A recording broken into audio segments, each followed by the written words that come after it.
ESD Youth Conference. We would now like to officially open the conference. And first of all, I would like to ask Mr. Masaaki Akaike, Parliamentary Vice Minister of Education, Culture, Sports, Science, and Technology of Japan, to offer his welcome remarks on behalf of Minister Hakubun Shimomura, who unfortunately could not make it today. So, Mr. Akaike, please.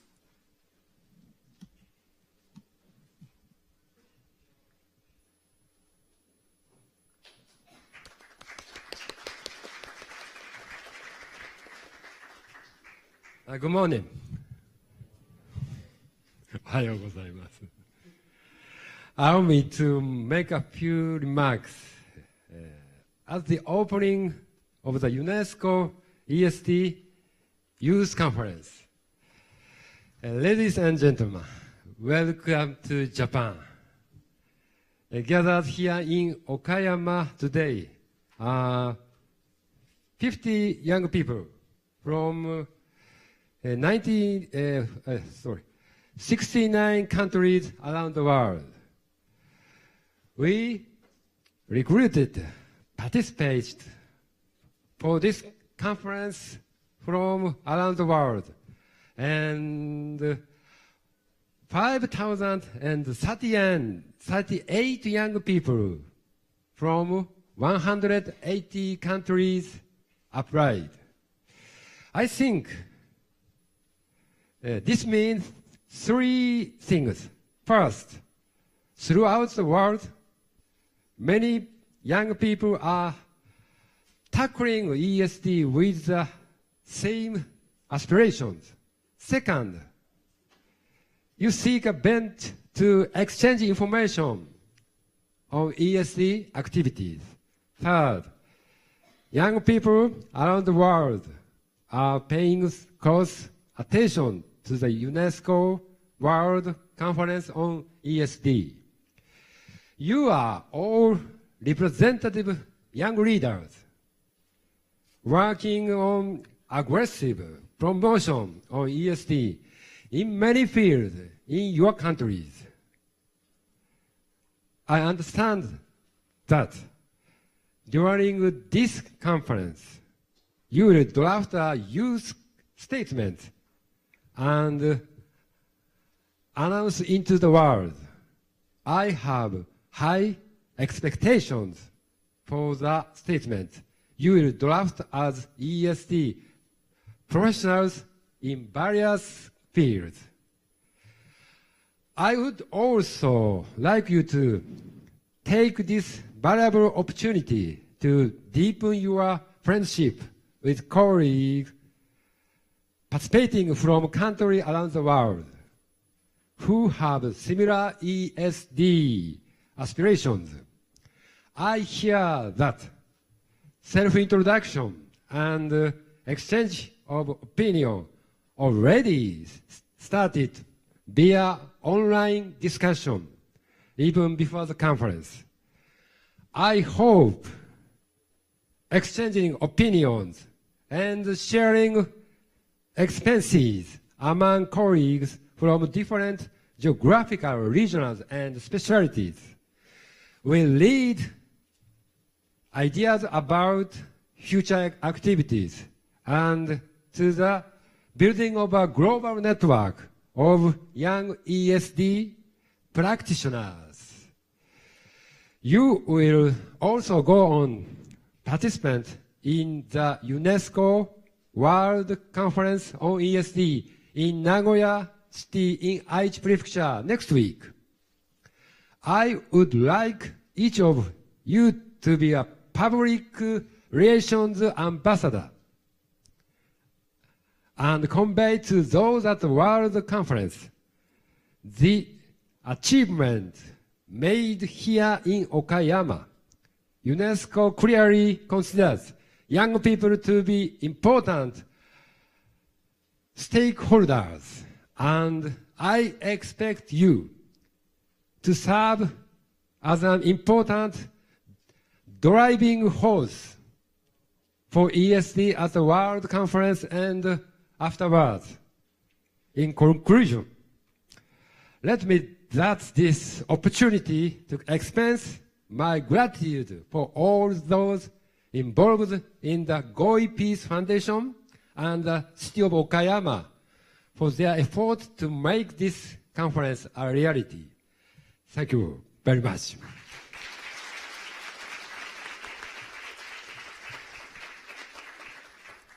Thank you very much, Mr. Akaike. And now, I would like to ask Her Excellency Mrs. Irina Bokova to offer her opening remarks. Thank you.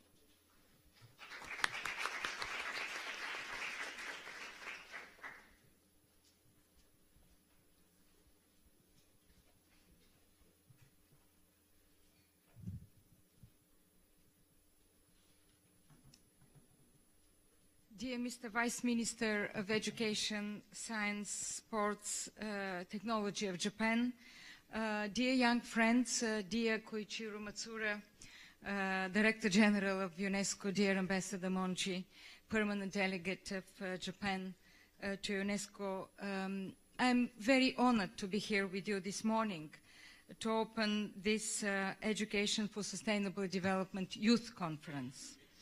And of course, allow me once again to thank the Ministry of Education, Culture, Sport, Science and Technology of Japan, the Japanese National Commission, the City of Okayama and the Goi Peace Foundation for organizing this so important conference. And most of all, let me thank you, the young delegates that have come with us here today. I say young delegates, but I believe you're young leaders of sustainable development. 52 of you, young men and women who have been selected from thousands, as I was told, young people from 180 countries.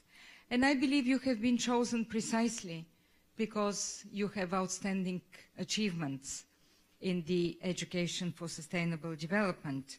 And you stand out in your leadership, you stand out in your commitment, and I believe you stand out also in your vision. This is a vision of a better future for all, a vision where human rights, human dignity of every woman and man are nurtured, a vision where a planet whose boundaries are respected, whose diversity is safeguarded, and whose well-being is for the future generation today and for tomorrow secured. And I believe that this vision has never been more relevant than today, because we know how much the planet is under pressure. We know how much climate change affects our daily lives, and particularly the daily lives of the poorest of the poor. And I believe we have no choice. We must change the way we think, the way we act, the way we understand progress, the way we understand growth. We must change the way we produce and we consume, and also the way how we live together. We at UNESCO are more than convinced that political regulations and financial incentives are important and essential for safeguarding the environment, for shaping a more sustainable future. But they are not enough. We need to craft new ways of seeing the world, new ways of thinking and rethinking our responsibilities towards each other, and responsibilities towards the planet, towards the environment, towards the biodiversity, and also the way of acting and behaving as global citizens. And this is why education is so essential. As the bedrock for sustainability, education that shapes new values, skills, and knowledge. And we need green schooling, we need green economies, and we need green societies. And this is, I believe, the inspiration of the United Nations Decade on Education for Sustainable Development that started in 2005 and ends this year, 2014, that was sponsored strongly by Japan and led by UNESCO. let me here pay tribute to my predecessor, Koichiro Matsura, who is with us here today, who was, I would say, the forefront of the crafting of this decade of education for sustainable development, and has led for the first 5 years with inspiration this so important mandate of UNESCO, taken forward also by you, by the young people. And here we are at the end of the decade, where in Aichi, Nagoya, we will take stock of the decade's achievements at our big UNESCO World Conference on Education for Sustainable Development. And also, it is a time to think for the future, to look forward, to craft a new, ambitious agenda to follow. And I believe it is particularly important today when governments, international community, the private sector, civil society, academic institutions are thinking intensively, working together to craft a new sustainable development agenda to follow 2015. And here, when we at UNESCO are leading the global debate about education and putting forward the future sustainable development goal of education, education for sustainable development takes a central place in this new global agenda. I believe there are two aspects here in these efforts we are making. On one side, of course, we are crafting a global vision for the education in the 21st century, because we believe education is essential, is the most powerful force for sustainability. Education is the way to connect the dots between the social, the economic, and the environmental dimensions of sustainable development. And I believe this is my second point, why education is so important. And this was the important message, I would say the core message from the outcome document of the Rio+20 conference that was held in 2012. And you all know the expression, think global, act local. Education, in this particular case, I believe is the best way to act at the local, but also at the national, regional, and global levels, and to weave all these several levels together. This calls for education that is relevant to the needs of the 21st century, that empowers learners, that nurtures new forms of global citizenship and solidarity. And let me mention here something important. We are celebrating the 70th anniversary of the organization next year of UNESCO. UNESCO has been crafted in 1945 in order to bring peace to the world, in order to be sustainability also to the world. And here is where UNESCO, as a global intellectual leader, as a moral leader of humanity, is crafting new ideas, is launching new ideas. This was the idea about education for all, launched in the year 2000. Now we are embarking on a very beautiful journey of crafting the education for the 21st century. And this is where the notion of global citizenship is coming at the forefront of this thinking. And when we speak about the global citizenship notion, idea, thinking, this is also part of what stems out of the decade of education for sustainable development, because we believe that this thinking should be embedded deeply into education systems in different countries. And this was also part of the initiative of the Secretary General of the United Nations, Global Education First initiative, which UNESCO is steering forward. And this is where we should build on. We need to do much more. First, we need your ideas. We need your leadership. We need your projects. We need your vision. I see the list of profiles prepared for this forum as a very inspiring list, highlighting your activities in the world, from Madagascar to Argentina, from community learning centers to game platforms.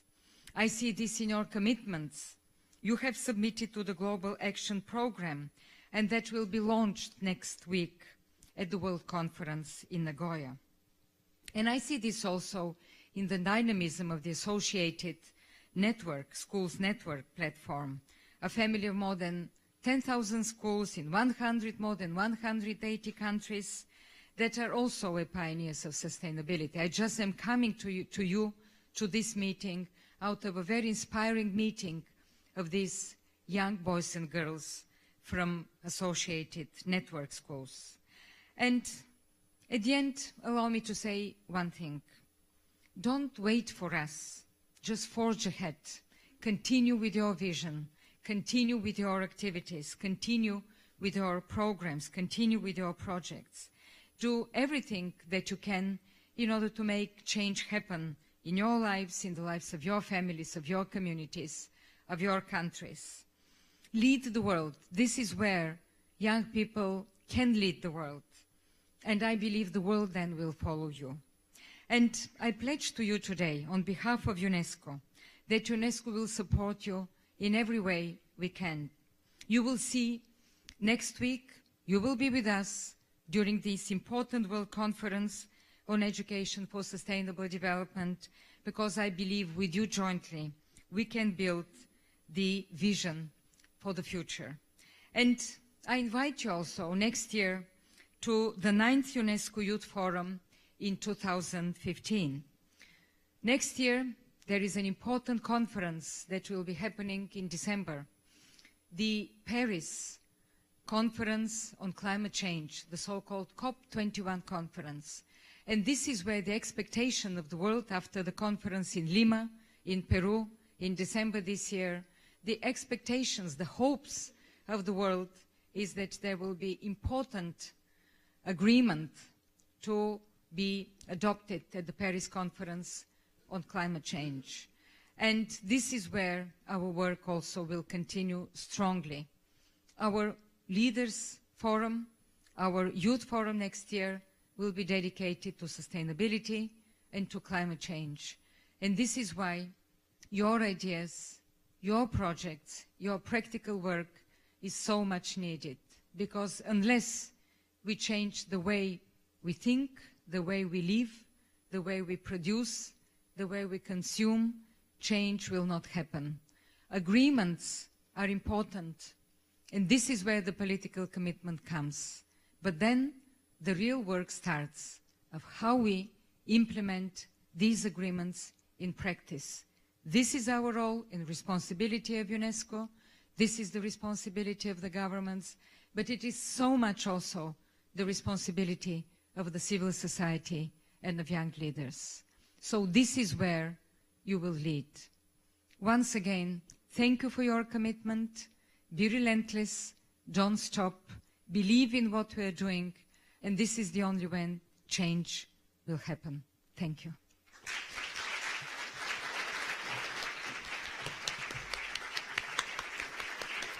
Thank you, Mrs. Bokova, for that inspiration. At this time, I'm afraid Mr. Akaike must make an exit for his next commitment, so we see him off with applause.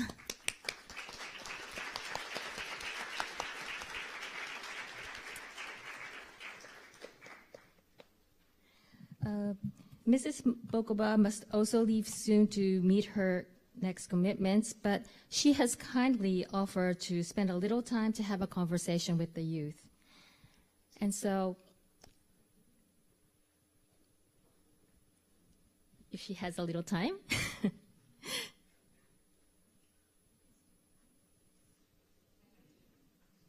Thank you very much.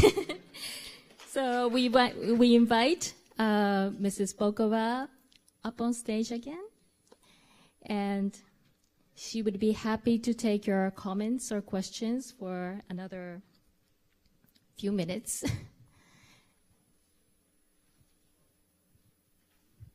Okay.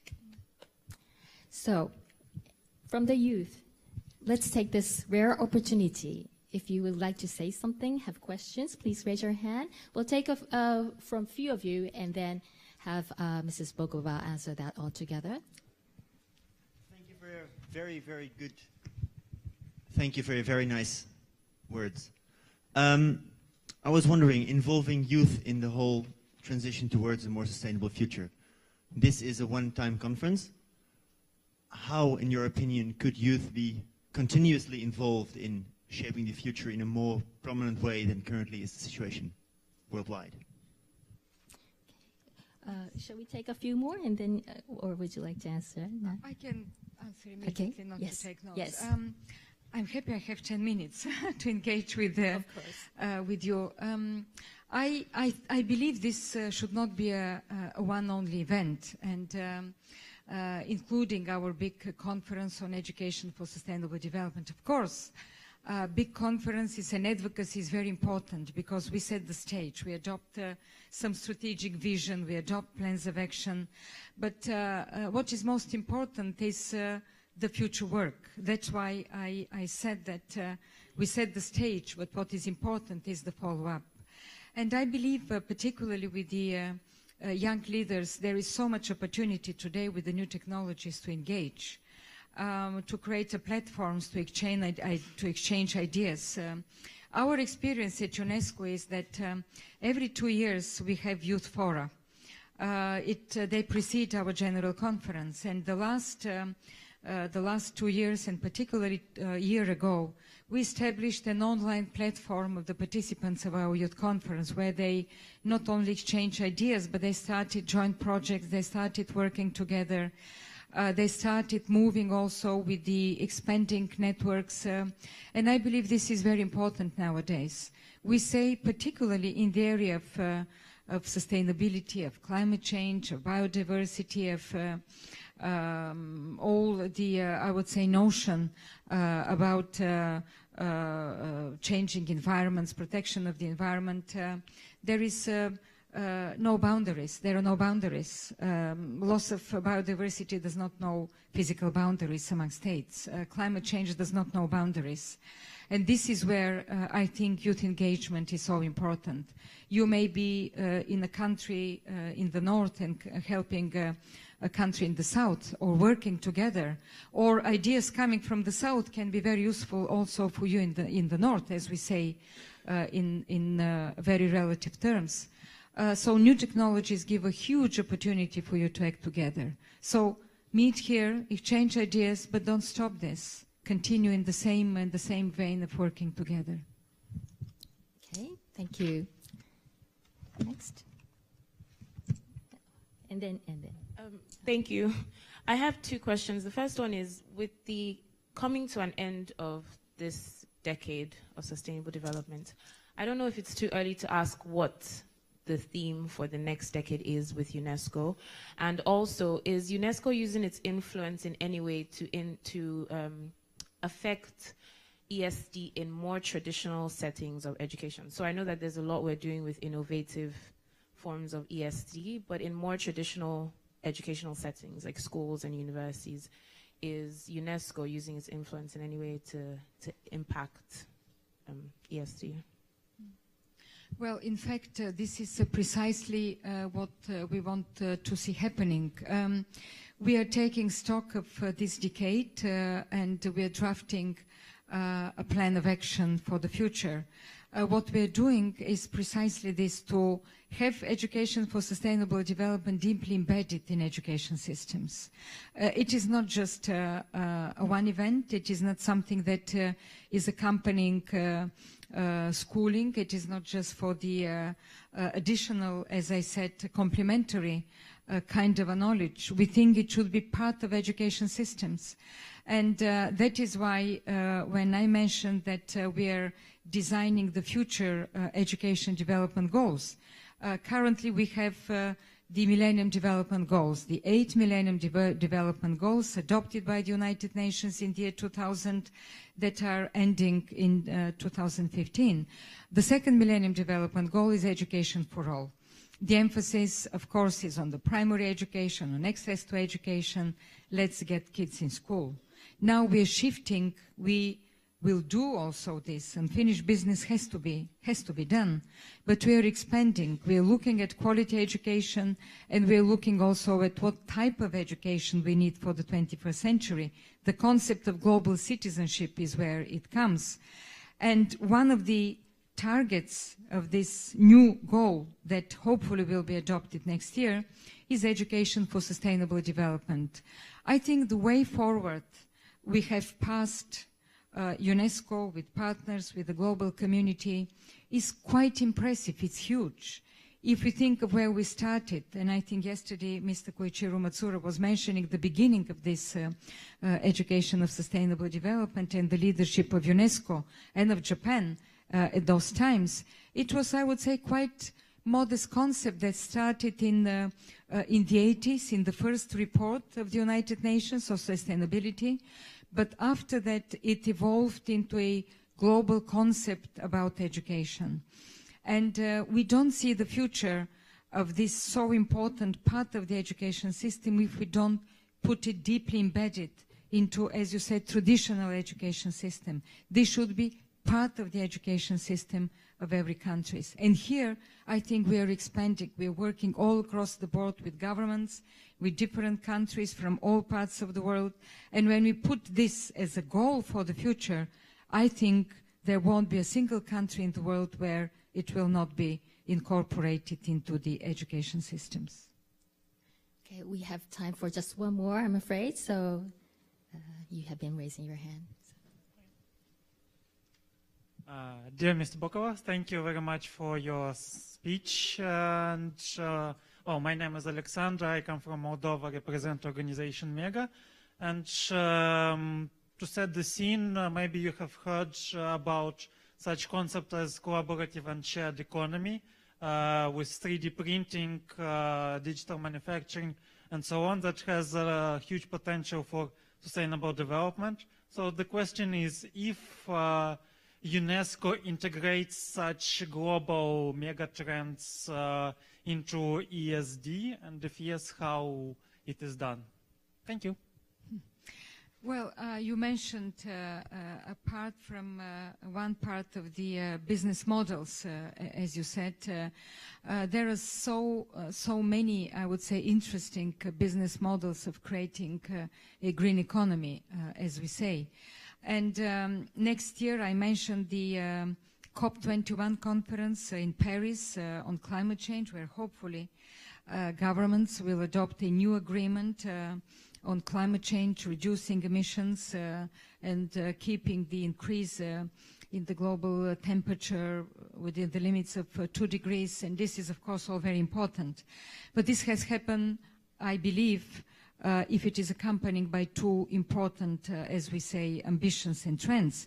On one side, the private sector also definitely should be there, because having a new business models of establishing a green economy is critical.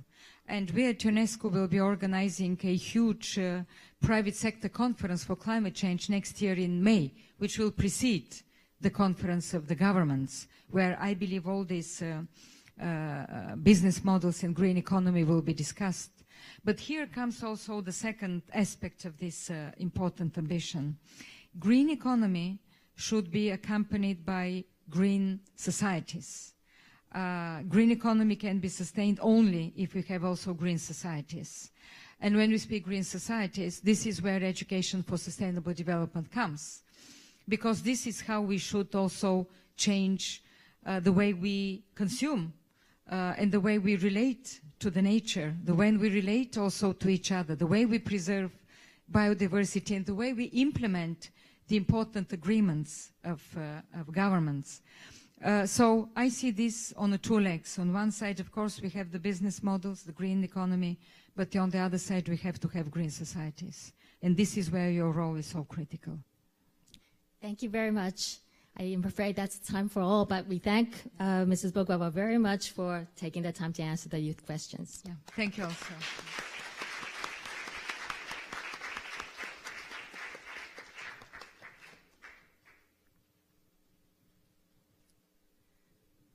So please give another round of applause as the Director General makes her exit. Thank you.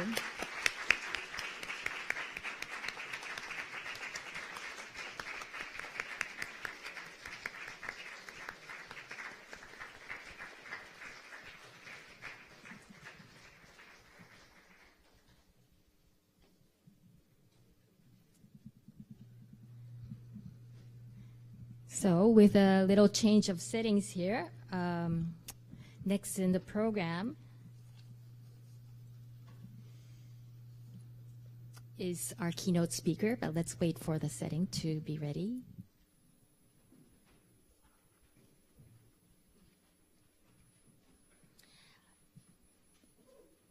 Now it is my pleasure to introduce to you our keynote speaker, Ms. Sally Asker. Sally is the director of the organization Insight Sustainability, a consultancy undertaking ESD-related work in the Asia-Pacific region. She is also a member of the International Steering Group for the ESD World Conference in Aichi, Nagoya. So Sally, would you take the podium?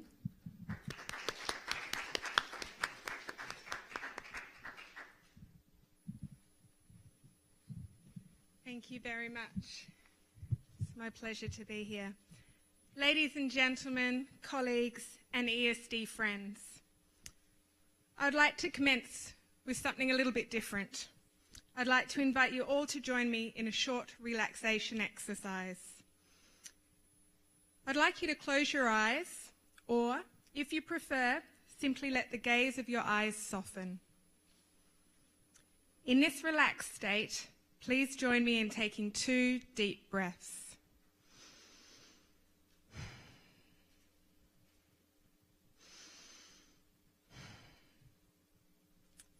Now let your feet connect you to where you currently are. You have chosen to be present here in Okayama. Let your mind take you back to all the places around the world that you've travelled from to be here. Think about the inner strengths and leadership you have displayed that have brought you all here today. Take a moment to appreciate being part of such a strong collective of talented ESD change agents together here in this unique part of the small blue planet we call Earth. I invite you to connect and feel the warmth and openness within your hearts, your minds, and your hands. Now please join me in taking another deep breath. And when you're ready, open your eyes and return your focus to the room. And I'd like to welcome you with a renewed, connected, and relaxed perspective. My intention for welcoming you in this way is to encourage you to reorient your focus on where you have come from and your purpose for being here. My name is Sally Asker, and as a member of the UNESCO International Steering Group for the main conference, and also as a fellow ESD youth, ending today, as it's my birthday, I'd like to acknowledge and thank UNESCO, the Ministry of Education, Culture, Sport, Science and Technology of Japan, the Japanese National Commission for UNESCO, the City of Okayama, and of course the Goi Peace Foundation for providing me with this opportunity to address such an accomplished set of current and future ESD champions. In the short space of time, I've been asked to share with you some thoughts on the significance of the World Conference on ESD, and also what is expected of you today at the Youth Conference and afterwards for advancing ESD beyond 2014. I've also been encouraged to sprinkle some inspiration along the way, so I'll see how I go. To date, much of the focus of our education, training and public awareness systems around the globe has not been on education for sustainable development.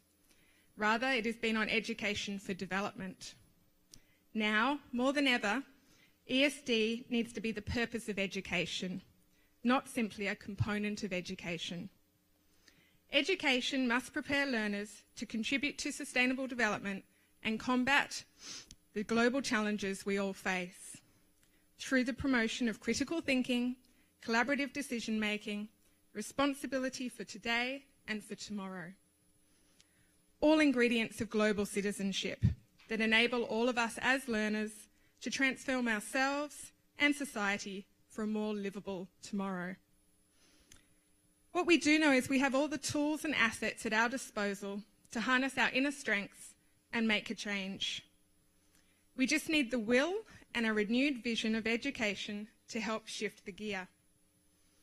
The principles of ESD, together with the competencies ESD promotes, are the key enablers to help us shift this gear. ESD can be the change agent.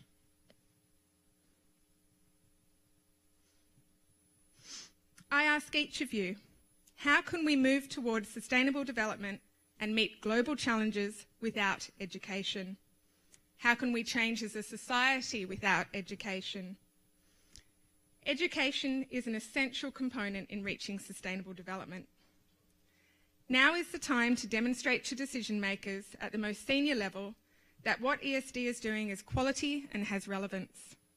We need our leaders to advocate for ESD at a global level and become SD literate by integrating ESD into both education agendas and sustainable development agendas. We need to continue our work to change mindsets and create a new perspective for ESD beyond 2014. In this context, your participation here at the Youth Conference and next week at the main conference holds much importance. I'd now like to share some thoughts on the background and significance of the World Conference on ESD. As you are likely aware, to mark the end of the United Nations Decade of Education for Sustainable Development, known as the DESD, which spanned the years 2005 to 2014, the Government of Japan and UNESCO are hosting the World Conference next week. While the conference marks the end of the decade, it is very much a forward-looking event, providing the foundation for post-decade action. During this event, you will all join ministers of education, private sector representatives, UN decision makers, ESD experts of formal, informal and non-formal education, training and awareness, media and many other stakeholders. The conference seeks to generate and scale up ESD actions. To support this conference, there will also be the launch of a Global Action Programme, or the GAP, on ESD. The GAP seeks to build on the foundation that has been built over the last 10 years. It seeks to gather momentum and commitments for reorienting our education, training and public awareness systems to address the sustainable development challenges that our regions, our businesses, our communities, family and you as youth face today and in the future.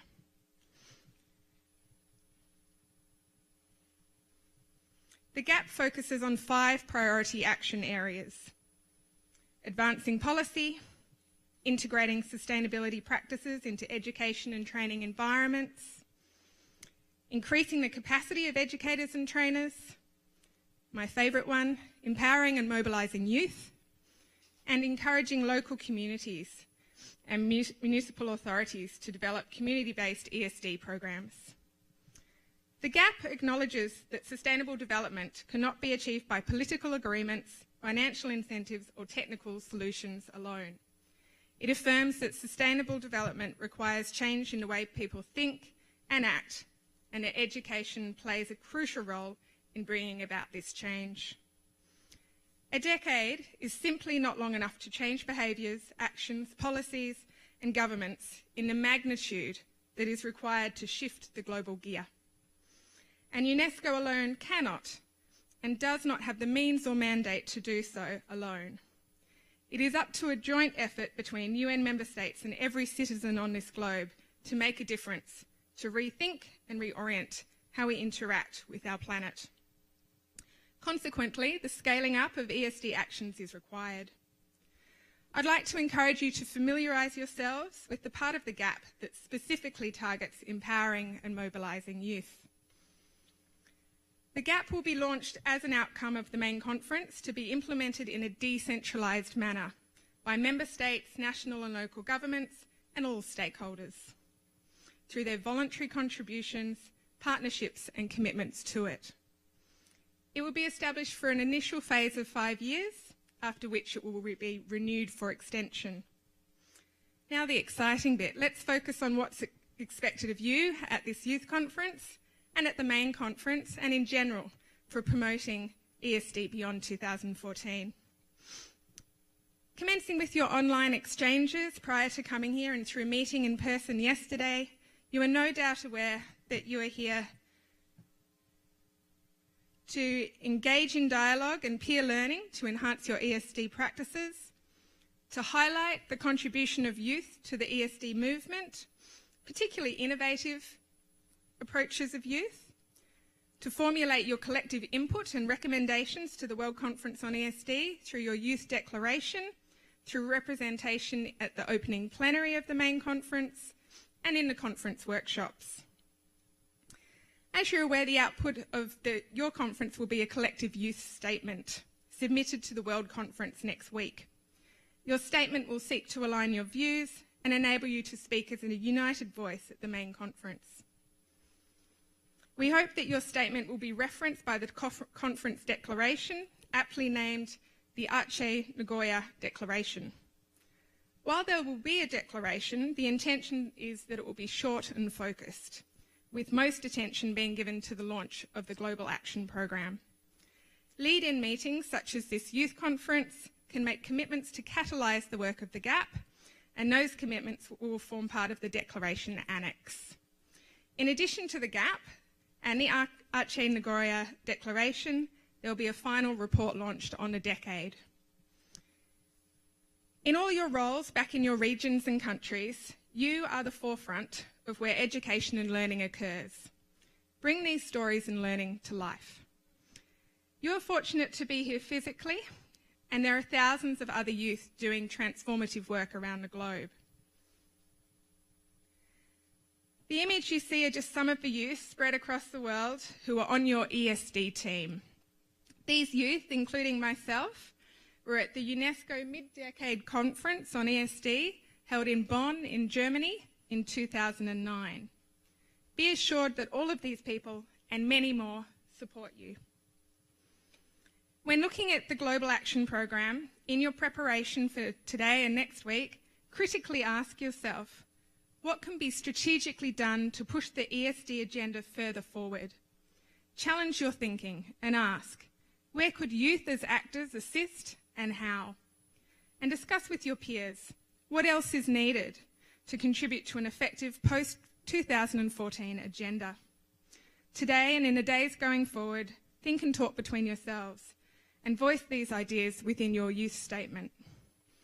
Importantly, the main conference workshops are your opportunity to ensure youth voices are documented in the conference proceedings and potentially integrated into the GAP. Each workshop will have an official reporter who has been tasked with recording proceedings, and those records will be taken into consideration for the final declaration document as well as the final GAP that will be launched. Don't be an observer, here or in the main conference. You've got this wonderful opportunity. Choose to listen thoughtfully, engage in active dialogue, and strategically aim to make yourselves heard. The informal tea and lunch breaks and excursions next week are your opportunity to create new networks, be it via networking with others from your region or simply swapping some practical ESD stories and sharing cross-cultural inspiration with a stranger. Remember, at the very least, you have a vision for sustainable development in common. Now I'd like to offer some final words of advice. In the following days, try not to get fixated on or frustrated by the label ESD. It is only a label. What is important is to think about the aims and outcomes that ESD strives to promote. You may call it something very different in the region or your country's context. There are many other labels with similar principles and practices for a more sustainable future. Why not put them all in your practitioner toolbox? After all, the goal of all educations, peace education, values education, environmental education, human rights education, and the list goes on, should be sustainable development. ESD is relevant to all, and outside the auspices of UNESCO, it's called many things. What we do know is that collectively, we need to increase people's competencies and equip them with the knowledge and skills to enable them to think and decide and act for a better tomorrow. While your ages span from 18 to 35 years, those particularly in the upper scale of this bracket may no longer consider yourselves strictly as youth. You may indeed have your own children or be mid-career in the context of your country. However, next week, when you look around the main conference, you'll notice that you're quite a bit younger than the majority of people there. While you represent yourselves as ESD experts, in the context of the conference, your voice will be heard as a youth voice.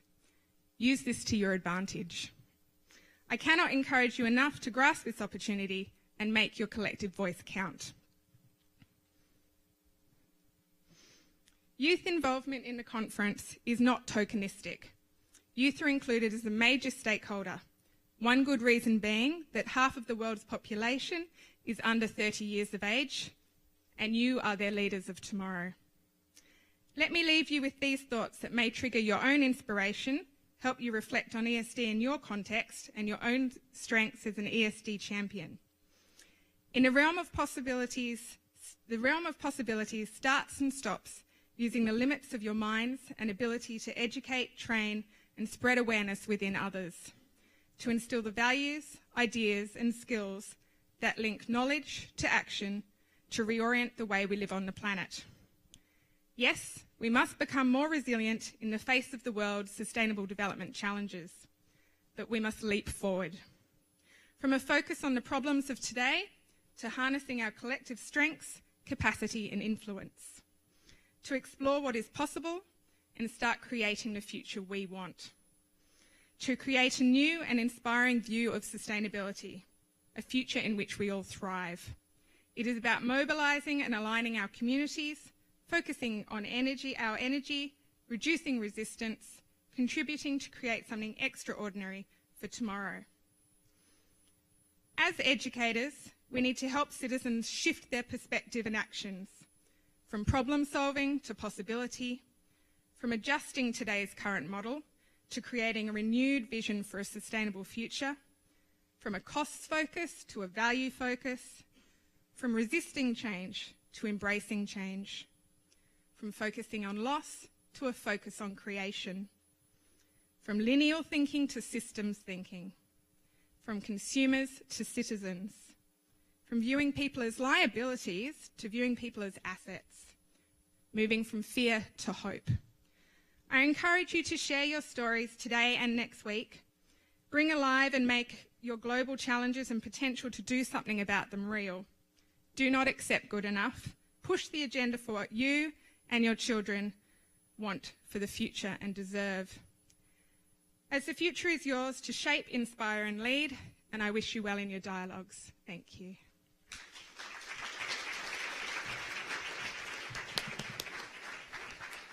Thank you very much, Sally Asker, for her inspiration and giving us the context of where this youth conference stands in relation to the World Conference we're attending in Nagoya later on. So, and happy birthday.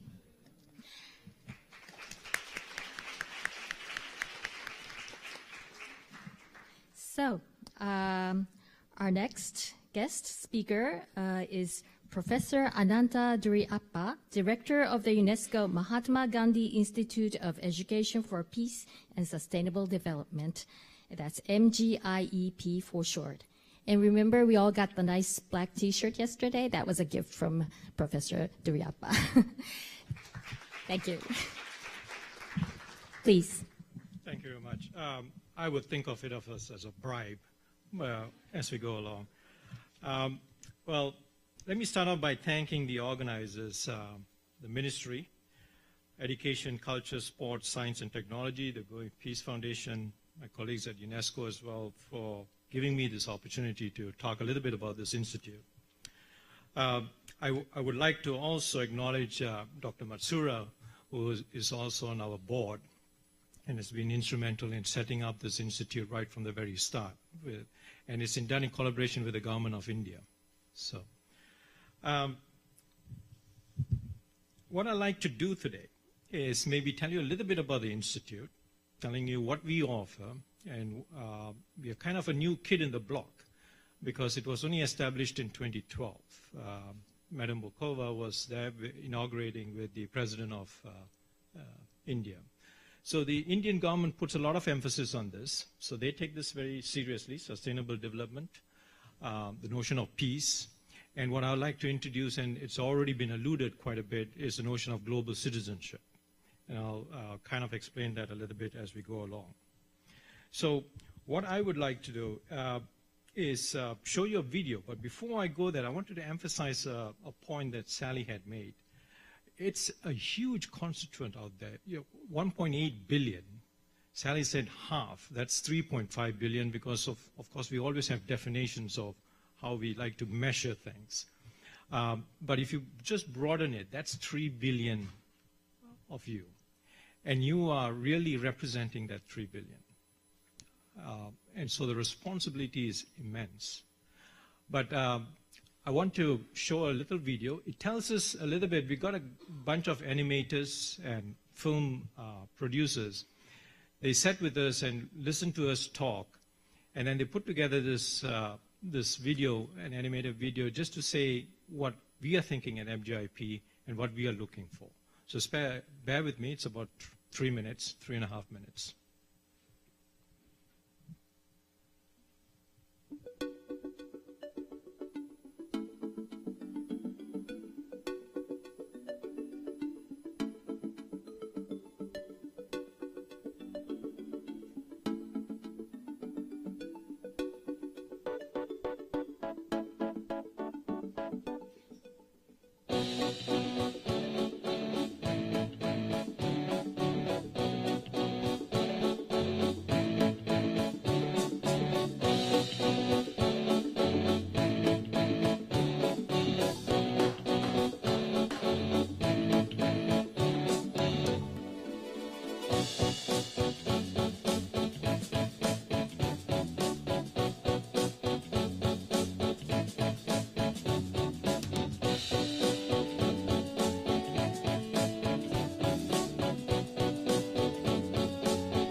Thank you very much. Now, I'm also learning a lot, taking over the position as a director of MGIP. Now, I've learned for an old dog like me 2 new words.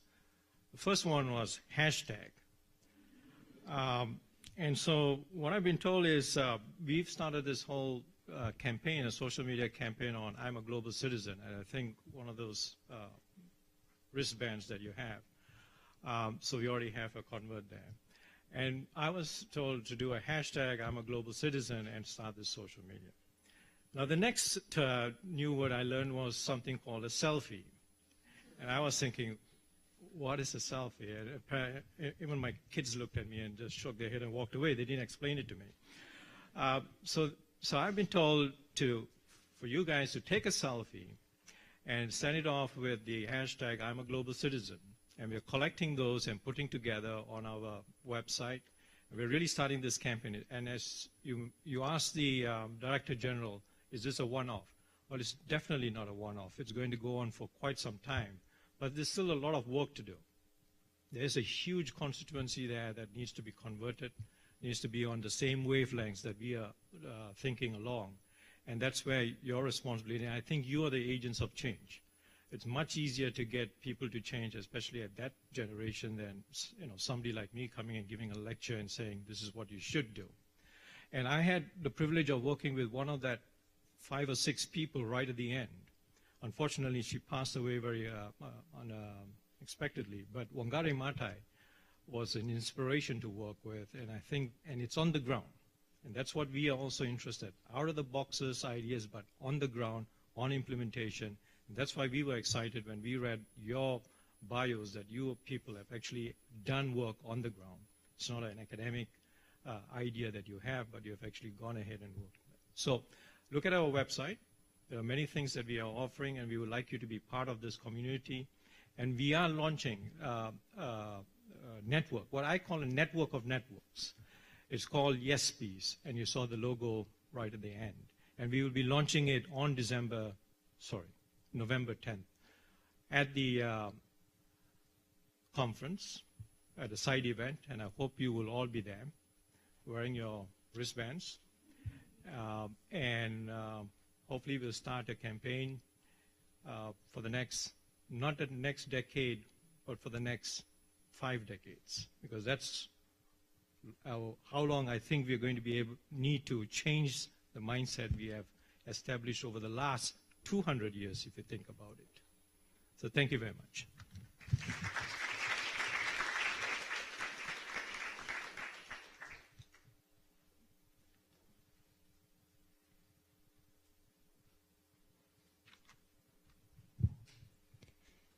Good morning.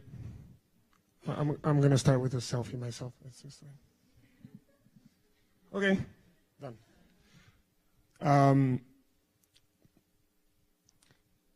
So now we're going to move to our dialogue groups and discussion groups. So I'd like to link what we've heard today to what we're going to do to the end of the day, and also how the discussion groups will work specifically. So we had our half a day yesterday. It was getting to know each other and also talking a little bit about our vision of the future. So you all invited, including people who were not here yesterday, to look at the visions of the future that they're hanging here in the room. So on your way out to the discussion dialogue groups, you can take a look at it and see how the other ones did their work. So we're going to move to the workshop sessions that I'm going to explain a bit. We're going to have some time here to present the sessions as well. So you have some time to present the work that you've been doing like just right now. We're going to have a session to mobilizing youth. So no one better to know how to mobilize youth than the same generation. So you're going to be a youth-to-youth special conversation that we're going to have. And in the end, we're going to have a wrap-up and kind of agreeing on what's coming out as a youth statement so that can be finally produced and sent to Aichi Nagoya. So this is what we're going to do in the next 2 hours. So we're going to move into 8 different groups.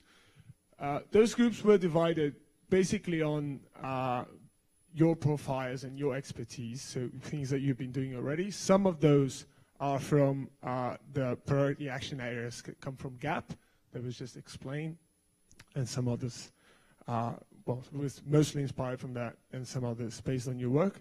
So you're going to be divided in those groups, and we're going to show you where you go after that. You pretty much know who is there's going to be a facilitator in your room. You pretty much know who they are.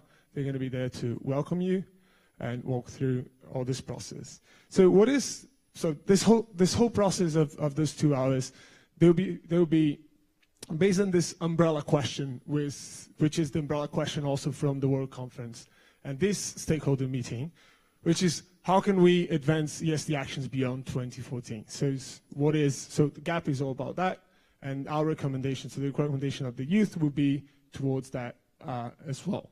So this is the umbrella question. For our conversation, what we're going to have is this guiding questions here.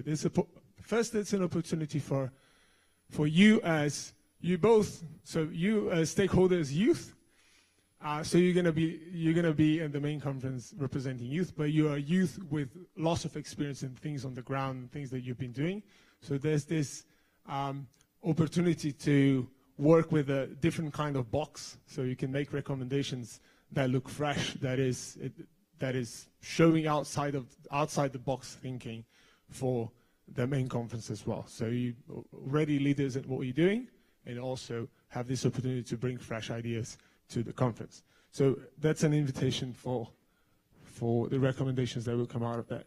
So we have 3 guiding questions for those 2 hours. One is, what can we learn from each other's practice and experience? So you're going to be together with other possibly 6 people that they work in similar things that you do. So you've been asked to work on so there was a little homework with the 3 questions, the 3 guiding questions, 3 questions about your work, including challenges and etc. So you're going to have some time to explore this and share your learnings with other people.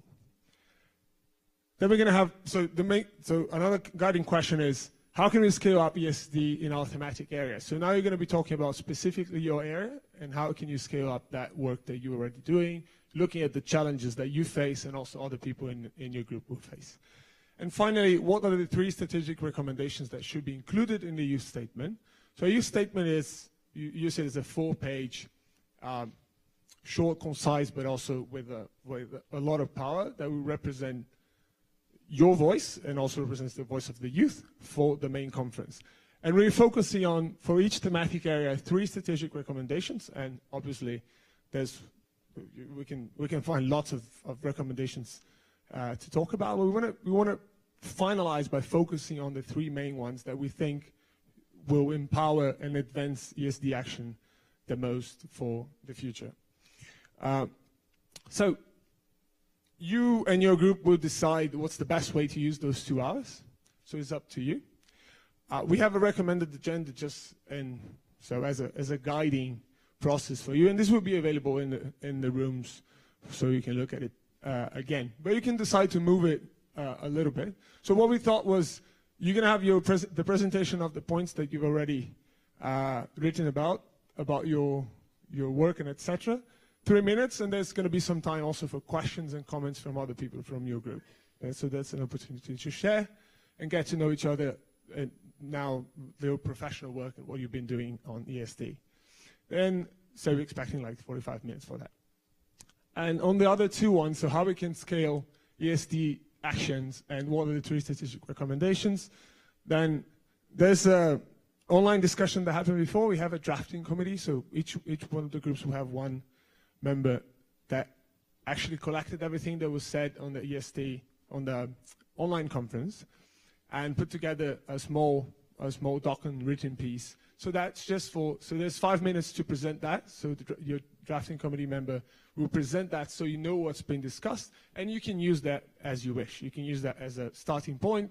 You can start fresh and refer to that, so you can do whatever you want. So it's just an asset. It's something else that includes your voice, but also includes the voice of other people who cannot or could not be here, but we're interested in, they join in to give their inputs and opinions. And the last thing, so then there's the dialogue for talking about recommendations, what's strategic, what would be the top 3 ones that we want to include in a youth statement. It's about 55 minutes, and then there's a decision-making process to decide, oh, those are the ones that we're gonna use, and also facilitators will explain that in more detail, how you put together a presentation. So we're gonna come back here after lunch, and you have 7 minutes to present your piece, so your 3 key points and 3 recommendations. Yeah? At the end of those 3 hours, the outcomes, so that will be the presentations after lunch, will be you presented 3 strategic recommendations. So basically, those are the 3 ones, and why did you choose them? So there are many possibilities why those 3. So what was the process behind it? You have 7 minutes to do that, and you mean like the whole group can be up here, just one person. You can choose how to do it, as long as it's 7 minutes. And what's going to be presented to everyone else is just one slide with the 3 points. So that's what's going to be up here. Yeah. So we won't have like a lot of slide presentations or anything. It's just the 3 points, very concise. And you have 7 minutes to go around and talk about the 3 points, how you got there, why did you decide to get them, etc., etc. Apart from that, you're going to also be invited to write for each recommendation about 50 words, so approximately 50 words. So that will be used by the drafting committee later on to write your recommendation, like beyond just the bullet points, like beyond just the key ideas, a little bit of what it's behind, yeah, of each one. So you're going to have 50 words, and as you can see at the back of your program, that will be structured in 150 words, so 3 recommendations each for each of the discussion sessions. Yeah, so that will be the input of the drafting committee, and we're going to ask you to trust your drafting committee member in the wording of the process. So you don't actually need to make this like a perfect in content or not even perfect in English. We're going to have that worked tomorrow in the drafting committee, and then it's going to be proofread, so it's going to be changed in terms of words. But the main ideas should be written there, because that's going to be the input for the drafting committee to do their work. See if there's anything else. And I think that's it. Yes. Okay, so Augusta has just explained to you, given you an introduction of what you will be doing after this in the breakout parallel sessions. But here, this comes to the close of the opening plenary session, and we would like to thank again our speakers, Sally Asker and Professor Durayappa. Thank you very much. So what's going to happen now is we're going to have a 10-minute break, so like a biologic toilet break. There's refreshments outside. And also you find the way to your room. So the rooms are here, also in your papers, and it's also going to be outside. So find your room in about 10 minutes. So we'll start 11:15, and we'll have 2 hours to do this work. So 1:45, is that it? 1:45, yes, of course. 1:45, we're going to be moving to lunchtime, which is going to be on the 8th floor where we were yesterday. So your facilitator can answer your questions, and have a great 2 hours. Thank you.